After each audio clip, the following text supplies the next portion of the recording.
Então, pessoal, vamos então para a nossa quinta parte. Vocês notaram que eu estou dividindo bastante os temas, né? Mas todos eles envolvem o mesmo conteúdo. Então, o que a gente vai falar agora é sobre a percepção de imagem pelo cérebro humano. Falar um pouco de fisiologia humana e o cérebro, tá? Parte 5. Então, gente, olha só. Primeiro, vocês têm que saber como é que o olho humano ele vê as formas, principalmente as formas da natureza, né? Então, normalmente, o nosso cérebro faz é, ele tem um cone de visão, né? Um cone de visão que e na realidade todo o nosso sistema ocular ele é cônico, né? Ele tem um vértice que vai em direção ao centro do olho, certo? Então, na realidade, essa visão que a gente vê, ela tem assim proximidades, afastamentos e principalmente é, planos de planos de luminosidade em relação às coisas que a gente vê. Ou seja, a luz proporciona essa grande essa grande variedade de tons e de cores, certo? Então, vocês têm que saber também que, por exemplo, desenhar pela a escala de visão que a gente vê, tamanho ótico, é fácil, certo? Mas na realidade as escalas da nossa mente ela não consegue interpretar esses detalhes, né? O que é maior, o que é menor, né? A gente vê umas proporções, mas não vê propriamente as escalas, certo? E, e fica um pouco complicado para o cérebro ver isso, certo? Então, o cone de visão, então, basicamente, ele abrange assim, um ângulo de aproximadamente 60 graus em plano horizontal e vertical, certo? Então, esse é um cone, é uma abertura angular, né, que você olha. Se você pegar bem aqui assim, ó, seria você olha mais ou menos 60 graus, tanto na parte horizontal quanto na parte, no caso, na parte vertical, certo? Então os dois, então a gente tem um raio de ação, né, de visão principalmente, né? E a percepção dos objetos. Normalmente o que acontece é que a gente consegue ver objetos similares, né? Com tamanho similar, coisas proporcionais. Por exemplo, se eu colocar umas 400 canetas e mais uma tesoura, ele faz uma tradução muito legal em relação a essa coisa. Então essas proporções, né? Na realidade, ele não traduz a distância entre os elementos. Se vocês notarem aqui assim, tem várias canetas. O nosso cérebro, ele vê as canetas, vê os lápis, né? Mas a proporcionalidade entre os elementos, ele não faz uma tradução adequada, tá bom? E aí? Então, o que nós precisamos para trabalhar com desenho? Principalmente a questão de escala. Isso é a coisa mais importante. Tanto é importante na escala você fazendo um mapa geológico, quanto você desenhando um afloramento, você desenhando uma amostra de mão, certo? Então, tanto os geólogos quanto os geógrafos, eles, a questão depende muito do tipo de estrutura, do tamanho, de como ela é vista. Então, por exemplo, se tu tem um elemento mais proximal ou mais afastado, né? Você não consegue pegar e fazer uma relação direta assim, ó, cara, isso aqui está a 20 centímetros do meu da minha visão, tá? 40 centímetros. Cara, isso aí a gente não consegue. O olho humano não consegue discretizar isso aí, não consegue traduzir isso aí, tá bom? Então, quanto mais próximo tiver o elemento de você, por exemplo, a minha mão, quanto mais próximo, mais vai te dar a sensação que aquela coisa é maior, né? Uma mão nessa distância assim de 50 centímetros, né?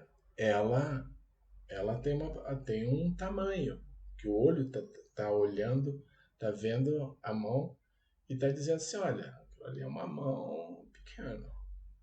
Olha, a mão tá maior. E na realidade ela tá no mesmo tamanho. Então o que está mudando aqui é a minha distância em relação ao elemento que eu estou vendo. Então, a gente tem que saber qual é a distância adequada para fazer os desenhos, né? Tu tem que saber, por exemplo, se você fizer muito perto, tuas proporções vão ser exageradas. Se fizer muito afastado, as tuas proporções também vão ter problema. Então, tu tem a questão da visão geral de um afloramento e aquela particularidade que são os desenhos em pequena distância, que você chega próximo ao afloramento. Então, o que a gente faz? A gente normalmente faz um escurso. Escurso, o que é? É um esboço, é um layout inicial. Você faz mais ou menos um layout inicial e depois chega mais próximo e começa a fazer o detalhamento dos teus elementos, tá bom?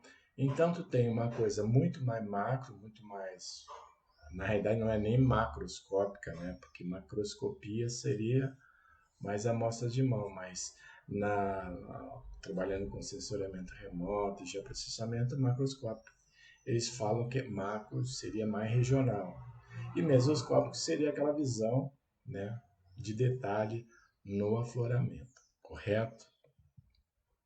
Então, a escala mesoscópica, ela inclui desde amostras de mão até os afloramentos e compreende mais ou menos uma distância de mais ou menos 50 centímetros, meio metro, para olha só, para as amostras de mão e 1,5 metro a 3 metros para os trabalhos na escala de afloramento. Ou seja, se eu for fazer um desenho de amostra de mão, eu ponho mais ou menos uma distância de 50 centímetros. Olha, 50 centímetros é uma fita, é uma régua. O tamanho normalmente essas réguas que a gente compra aí nessas livrarias, é, elas têm mais ou menos 50 centímetros de distância, né? Então, a distância não, de comprimento. Então é mais ou menos essa distância, né? Quase um meio braço assim, mais ou menos, né? E 1,5 metro a 3 metros seria uma distância muito boa para tu começar a fazer os detalhamentos no teu afloramento. Mas note que antes você tem que fazer aquele esboço geral do teu afloramento, né? Que já tem uma distância um pouquinho maior. Aqui vocês estão vendo algumas escalas, né? Escala global, isso aí para quem já fez sensoriamento remoto, isso aí é um prato cheio, né? Então, assim, com alguns filtros, né? Note que essa imagem do Landsat tem uns filtros em cima, assim, que realçam essas tonalidades, vai depender do que ele é, qual é o objetivo dessa imagem, né? Então, só para ilustrar um pouquinho as coisas que a gente está falando. Então, tem aquela escala muito mega, né? Muito geral, e escalas macroscópicas, né? Escalas de mapa, assim, uma falha de empurrão aqui, por exemplo, que vocês estão vendo, né? Que está aqui nessa base aqui desse cinturãozinho aqui, né? Uma montanha dobrada, né? Com falhamento e uma drenagem. Na realidade, tem um material aqui, plano axial aqui, que está encaixando nessa menos metade dessa moça. Então, tudo é proporcional a essa moça. Aqui outras estruturas, né? Aqui as Texangueches, né? Note, coisa mais linda desse mundo. Olha que coisa espetacular. Então, uma Teixangueche, que na realidade, quando você vai desenhar, você faz uma extremamente perfeita, né? De preferência com todos os detalhes, essa curvatura aqui, a gente tenta retratar isso. Se eu não conseguir, eu tiro uma foto desse afloramento, né? E coloco e faço uma edição, como eu já falei para vocês, edito num app de desenho, né? Peço para fazer um esboço da coisa. Aqui embaixo também são afloramentos, né? Geológicos, né?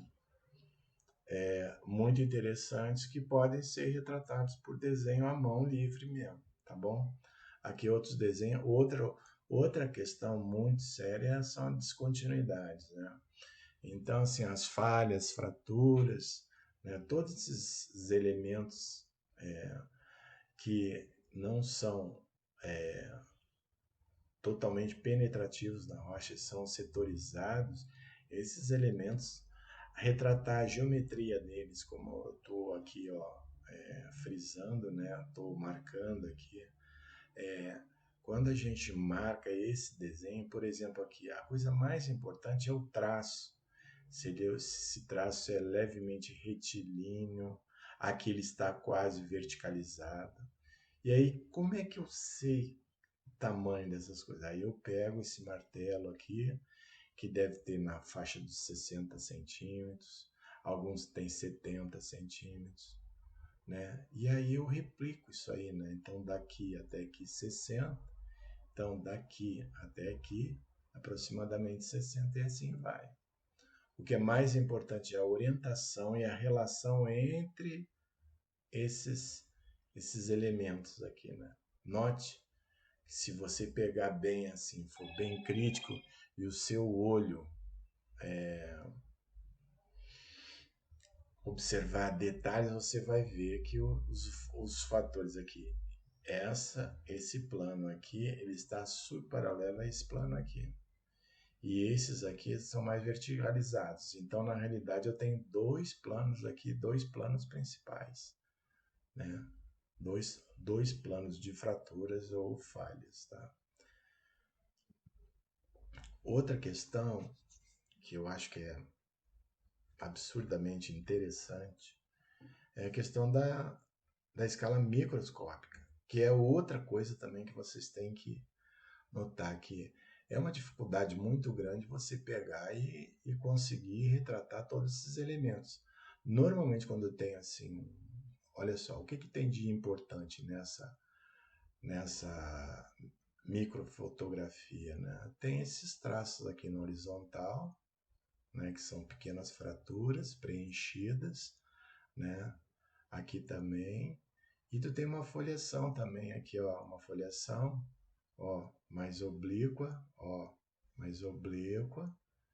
Então, provavelmente eu estou com uma superfície C aqui, que seriam essas fraturas que não são penetrativas neste caso, não são penetrativas, ou seja, as microfraturas ou planos de foliação C, elas estão horizontalizadas aqui, né?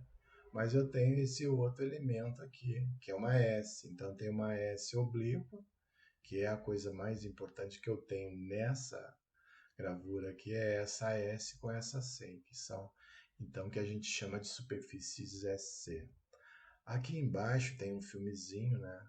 Que vocês notem assim, os quartos aqui, notou que cada quartzo aqui tem o quê? Tá com uma cor, né? Uma birrefringência heterogênea, né? Do branco ao preto total, né? Então, esses elementos, sim, a geometria entre os grãos, né, os elementos entre os grãos, essa poligonização, refletindo uma recristalização dinâmica dos grãos de quartzo, isso aí é muito, muito interessante. Agora é o seguinte, com 16 minutos, eu vou fazer uma pausa para a gente falar sobre o lado esquerdo e direito do cérebro, tá? Vocês me perdoem, mas já está 16 minutos e eu demorei um pouquinho a mais do que eu esperava, tá bom?